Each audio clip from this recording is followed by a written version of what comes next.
स्वागत है मेरे प्यारे मित्रों। तो हम सब कहानी को आगे बढ़ाते हैं। आज एपिसोड की शुरुआत में देखते हैं वेन टैन से कहता है कि मैं तुम्हारे सवालों का जवाब दे तो दूंगा, पर उससे पहले तुम्हें मेरे साथ लुका छुपी का गेम खेलना होगा।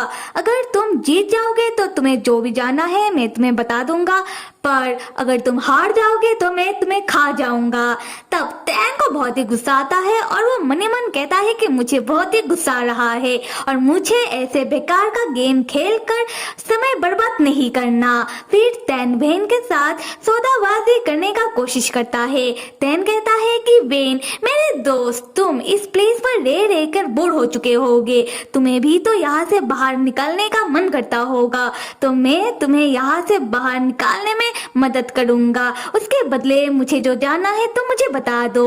वेन कहता है कि क्या तुम मुझे यहाँ से बाहर निकालोगे? क्या तुम्हें पता भी है कि यहाँ पर पहले से ही बहुत सारे लोग फंसे हुए हैं, वो लोग तो बाहर निकल नहीं पा रहे हैं, तो तुम मुझे कैसे बाहर निकालोगे? तब टैन के दिमाग में क्लिक होता है और टैन समझ जाता है कि वेन बाजिन और बाकी लोगों के बारे में बात कर रहा है। टैन मन ही मन कहता है कि भगवान का शुक्र है कि बाकी सब अभी भी जिंदा है। टैन वेन से पूछता है कि तुम जिन लोगों के बारे में बात कर रहे हो, क्या उनमें से कुछ का बाल सफेद थे?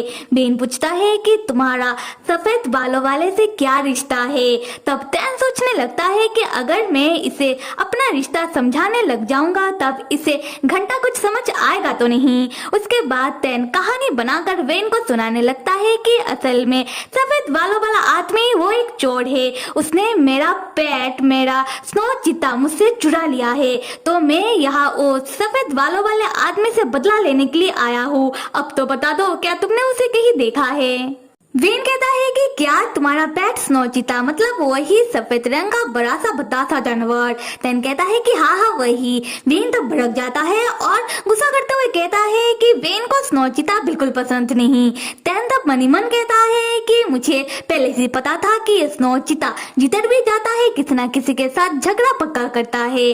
फिर टैन वेन को समझाने लगता है कि वेन गुस्सा ना करे, स्नो चीता उतना भी बुरा नहीं है। वेन कहता है कि तुम बहुत ही बात करते हो, चलो हम हमारा लुका छुपी का गेम शुरू करते हैं। टैन कहता है कि मैंने हामी कब बढ़ी? वेन कहता है कि टैन को वेन के साथ खेलना ही पड़ेगा और पहले मैं छुपने जा रहा हूँ और टैन काउंटिंग शुरू करे।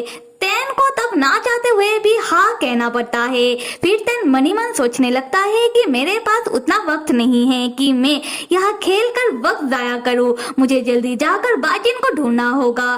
खैर ये अच्छा मौका है, मैं मौका पाते ही इधर से भाग जाऊंगा। कुछ देर बाद हम देखते हैं कि टैन जैसे ही भागने की कोशिश करता है वो पैर की जड़ में ठोकर खाकर गिर जाता है। फिर मन ही मन कहने लगता है कि वेन मेरे साथ खेल खेल रहा है। वेन बताना ही नहीं चाहता कि बाजिन कहाँ है और इस प्लेस में बहुत सारे राक्षसी औरा है, तो मुझे नहीं लगता कि बाजिन यहाँ होगा। पक्का बाजिन ऑपोजिट डायरेक्शन में होगा, मुझे ऑपोजिट डायरेक्शन में जाना चाहिए। उसके बाद टैन जोर से कहने लगता है कि वेन हम फेयर गेम खेल रहे हैं, है ना, इस बात को याद रखना। वेन कहता है कि हाँ हाँ बिल्कुल, और मैं छुप गया हूँ तो मुझे ढूंढो। टैन तब वेन को ढूंढने का नाटक करने लगता है और टैन कहने लगता है कि वेन तुम कहाँ हो, मुझे तुम मिल नहीं रहे हो, पक्का तुम ही जीत जाओगे। ये कहते कहते टैन उधर से बहुत ही चालाकी से भाग जाता है और टैन जैसे ही भागता है कुछ देर बाद टैन को लगने लगता है कि उसके पीछे कोई है। टैन जैसे ही अपने पीछे मुड़ता है, टैन के पीछे एक बड़ा सा एक और दानव होता है। ये देखकर टैन कहने लगता है कि हे भगवान, आज ही मेरे साथ क्या हो रहा है? कोई ना कोई दानव आकर मेरे ही पीछे क्यों खड़ा हो रहा है? अगले सीन में हम बाजिन को देखते हैं जो अपने चारों ओर बैरियर तैयार करके उसके अंदर कल्टीवेशन कर रहा था और ठीक बाजिन के सामने हम मुंह को भी खड़ा देखते हैं और उन लोगों के आसपास कुछ राक्षसी औरत है जिसको स्नो चीता खाकर खत्म कर लेता है। उसके बाद बाजिन बैरियर से बाहर निकलता है और स्नो चीता बाजिन के पास आता है। बाजिन कहता है कि स्नो चीते ने अच्छा काम किया। स्नो चीता कहने लगता है कि राक्षसी औरत खा खा कर अब उसे अच्छा नहीं लग रहा क्योंकि राक्षसी औरा का टेस्ट अच्छा नहीं है। खैर मुंह तब बाजिन से कहने लगता है कि राक्षस से कल्टीवेशन करके तुम्हें कोई फायदा नहीं होगा, क्योंकि तुम पहले से ही कमजोर हो। तुम्हारा सोल और स्पिरिट रूट पहले से ही आधी है। उसके बाद मुंह पूछने लगता है कि कुछ दिन पहले ये क्या हुआ था भाईजीन, तुम्हारे अंदर एक और भाईजीन है, तुम स्पिरिट फोर्स डिवीजन में चले गए थे और पता भी है कि तुम्हारा दूसरा सेल्फ वो राक्षसी ऑरा से भरा हुआ है। उसने तुम्हें ऑलमोस्ट खुद के अंदर ही कैद कर लिया था। और अच्छा ये हुआ कि तब से तुम्हारा दूसरा सेल्फ और नहीं जाग रहा। और यहाँ से फ्लैशबैक दिखाया जाता है जहाँ हम देखते हैं कि जीन राक्षसी ओरे के कारण जाग जाता है और हवा में उड़ते हुए सारे राक्षसी ओरे को काबू करने लगता है और बाजिन को बाजिन के शरीर के अंदर ही कैद कर लेता है। जीन कहता है कि बाजिन तुम राक्षसी कल्टीवेशन करके मेरे ऊपर काबू पाना चाहते थे तुम्हारे सपने में, बल्कि अब मैं राक्षसी कल्टीवेशन करके सबसे शक्तिशाली बन जाऊंगा। उसके बाद तुम्हें तुम्हारी ही शरीर से बाहर निकाल कर फेंकूंगा। उसके बाद तुम्हारा ये शरीर मेरा। बाजिन को तब बहुत ही गुस्सा आने लगता है और बाजिन जीन के कैद से आजाद होते हुए कहता है कि कभी नहीं, मैं जो भी कर रहा हूँ तैन के लिए कर रहा हूँ और मैं मेरा शरीर तुम्हें कभी नहीं दूंगा। उसके बाद बाजिन अपने तलवार से बाजिन के अंदर उसके शक्तियों में जो राक्षसी ओरा था उसे बाजिन काट कर अलग कर देता है, जिससे बाजिन बहुत ही घायल हो जाता है और तब बाजिन ऊपर से नीचे गिरने लगता है। स्नोचीता आकर तब बाजिन को बचाता है। तब बाजिन के मुंह से खून निकलने लगता है। मुंह भी बाजिन के पास आकर बाजिन का मदद करता है और बाजिन को चेक करने लगता है। तब मुंह को पता चलता है कि बाजिन का सोल और स्पिरिट रूट आधी है। मुंह तब इस बारे में बाजिन से पूछता है। बाजिन कहता है कि मैं ठीक हूँ, तुम्हें फिक्र करने की जरूरत नहीं है। अब हम प्रेजेंट में आते हैं जहाँ बाजिन स्नो चीते के साथ तैन को याद करता हुआ कह रहा था, जब तक मेरे पास मेरा आखिरी सांस भी बचा होगा मैं उसे भी थाम कर रखूंगा जिससे मैं तैन के पास पहुंच पाऊं। तैन तुम मेरा इंतजार करना। तब अचानक स्नो चीता उठकर भागने लगता है और बाजिन को अपने पीछे आने के लिए कहता है। बाजिन पूछता है कि क्या हुआ है, कहीं तुम्हें तैन का खुशबू तो नहीं आ रहा? स्नो चीता कहता है कि हाँ। ये सुनकर बाजिन चौंक कर कहता है कि क्या सच में? उसके बाद बाजिन स्नो चीते के पीछे भागता हुआ जाने लगता है। अगले सीन में हम वेन को देखते हैं जो बहुत ही नाराज था क्योंकि तैन ने वेन को चकमा देकर भाग गया। वेन कह रहा था कि तैन तुम अभी के अभी मेरे पास वापस आओ वरना मैं तुम्हें तुम्हारा ये किताब वापस नहीं करूंगा। तब वेन के पास से वो किताब मतलब वैन आर्ट वाला मैगजीन गिर जाता है और गिरने के कारण खोल जाता है। तब वेन उस मैगजीन को उठाकर उसका पन्ना पलटते हुए देखने लगता है जहाँ वेन समझ जाता है कि तैन और बाजिन के बीच क्या रिश्ता है। वेन तब बाजिन की आर्ट को गौर से देखता हुआ कहने लगता है कि हाय सुंदर आदमी, रोमांस करता हुआ और भी सुंदर लग रहा है। खैर अब मैं इस सुंदर आदमी को हासिल तो नहीं कर पाऊंगा, मैं भी ऐसे ही एक आर्ट तैयार कर लेता हूँ। तब पीछे से बाजिन आता है और अपने जादू से उस मैगजीन को अपने पास ले लेता है। वेन तब चिल्लाने लगता है और जैसे ही देखता है कि बाजिन है तब वेन कहता है कि ओ सुंदर आदमी, रख लो तुम इस किताब को अपने पास क्योंकि मुझे जो देखना था मैंने वो देख लिया है। तब हम स्नो चीते को देखते हैं जो बहुत ही गुस्से में वेन को देख रहा था और मनीमैन कह रहा था कि बदमाशा वेन, पिछली बार उसने मेरे मास्टर को किस करने की कोशिश की थी, अगर दोबारा ऐसा कुछ करने की कोशिश करेगा तो मैं उसका मुंह तोड़ दूंगा। बाजिन तब अपना तलवार वेन के गर्दन के सामने पकड़ लेता है और पूछने लगता है कि बताओ तुम्हें ये मैगजीन कहाँ से मिला? वेन तब डरता हुआ कहता है कि पहले तुम इस डरावनी सी चीज को मेरे गर्दन के सामने से हटाओ। बाजिन तब वेन के पत्तों को एक एक करके काटने लगता है। ये देखकर वेन और डर जाता है और कहने लगता है कि वेन ने बहुत ही प्यार से अपने पत्तों को बड़ा किया था, बाजिन को काटना नहीं चाहिए, तुम सब बहुत ही बुरे हो। फिर वेन डरता हुआ बाजिन को बता देता है कि ये मैगजीन असल में तैन का है। ये सुनते ही बाजिन पूछता है कि तैन कहाँ है? वेन कहता है कि मुझे नहीं पता, मैं खुद भी तैन को ही ढूंढ रहा हूँ। तब स्नोचिता आकर वेन के सर में बैठकर उसे काटने लगता है और बाजिन वेन से पूछता है कि बताओ तुम टैन से कैसे मिले। वेन कहता है कि काटो मत। उसके बाद वेन शुरू से लेकर सारी बातें बाजिन को बता देता है। उसके बाद बाजिन कहता है कि देखो वेन, मुझे पता है कि तुम इस प्लेस में रह रहकर उब चुके होगे और तुम्हें यहाँ से बाहर निकलने का इच्छा तो करता होगा, तो मैं तुम्हें यहाँ से बाहर निकालने में मदद करूंगा। उसके बदले तुम मेरा मदद करो टैन को ढूंढने में। और ये डायलॉग कहीं सुनी सुनी लग रही है क्योंकि थोड़ी देर पहले टैन भी वेन को यही कह रहा था। खैर, अब आते हैं स्टोरी में। यहाँ हम देखते हैं कि वेन कुछ ज्यादा ही इम्प्रेस लग रहा है बाजिन से। वेन बाजिन से पूछता है कि क्या सच में? बाजिन कहता है कि फिर वेन बाजिन को बताने लगता है कि देखो सुंदर आदमी, मैंने पहले से ही पूरी जंगल को छान लिया है, टैन यहाँ पर कहीं भी नहीं है।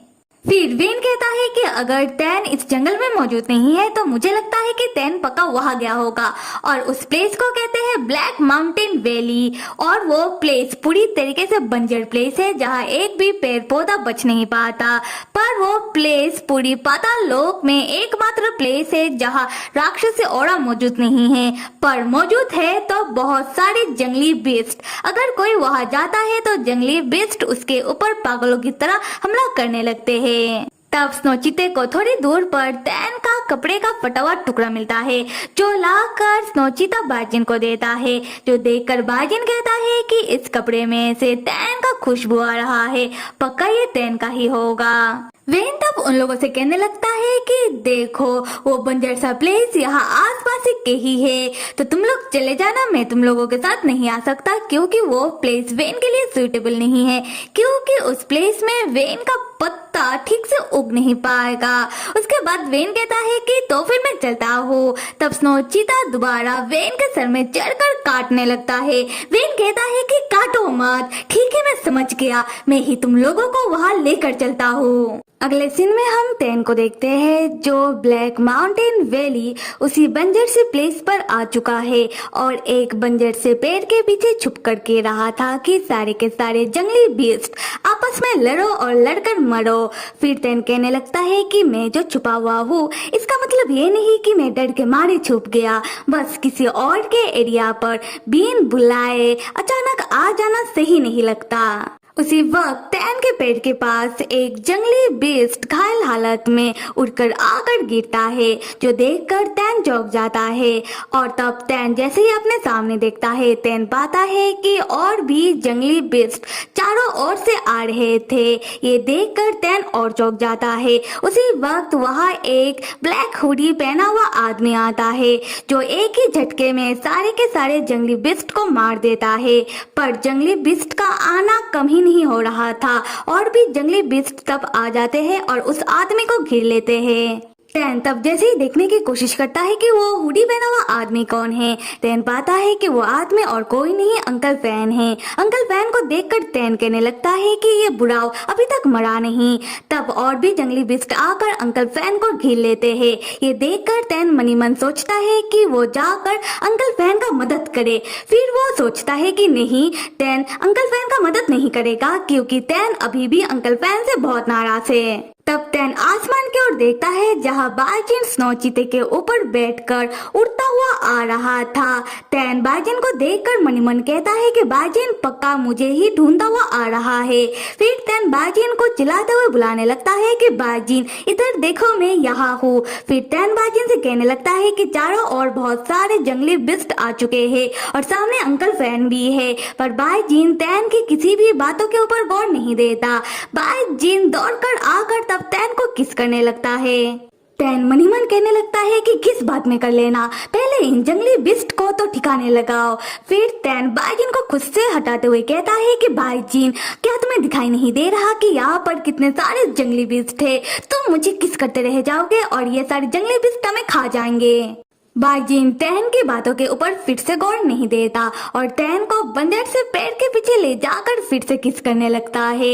तब अंकल फैन भी उस पेड़ की ओर देखने लगते हैं। टैन तब आसपास देखने लगता है जहां टैन देखता है कि सारे के सारे जंगली बीस्ट वहां से चले गए हैं और साथ में अंकल फैन भी चले गए हैं। तब जैसे ही बाजिन का किस करना हो जाता है, बाजिन तैन से पूछने लगता है कि तैन क्या तुम ठीक हो, कहीं तुम्हें चोट तो नहीं लगा। तैन तब बाजिन के ऊपर चिल्लाते हुए कहता है कि पागल आदमी कहीं के, तुम्हें क्या इतनी खतरनाक सी प्लेस में इतने सारे जंगली बिस्ट के बीच किस करना सोच रहा है। अगर वो जंगली बिस्ट हमारे ऊपर हमला कर देते तो क्या करते। बाजिन तब तैन को बहुत ही प्यार से पकड़ के कहने लगता है, मैं हूं ना, मैं तुम्हें बचा लेता। फिर बाजिन बताता है कि यहाँ के जंगली बिस्ट राक्षसी ओरा सहन नहीं कर पाते हैं, इसीलिए मैंने स्नोजिते से कहा था कि उसने जो भी राक्षसी ओरा खाया था उन सारे राक्षसी ओरे को उन जंगली बिस्ट के सामने जाकर उगल दे, जिसके कारण अब एक भी जंगली बिस्ट यहाँ नहीं है, वो सारे जंगली बिस्ट भाग गए हैं। तैन कहता है कि ओ ऐसी बात है, पहले बताना चाहिए था। तब बाजिन तैन के साथ कुछ ऐसा करने लगता है। बाजिन तैन के कपड़े को फाड़ने लगता है।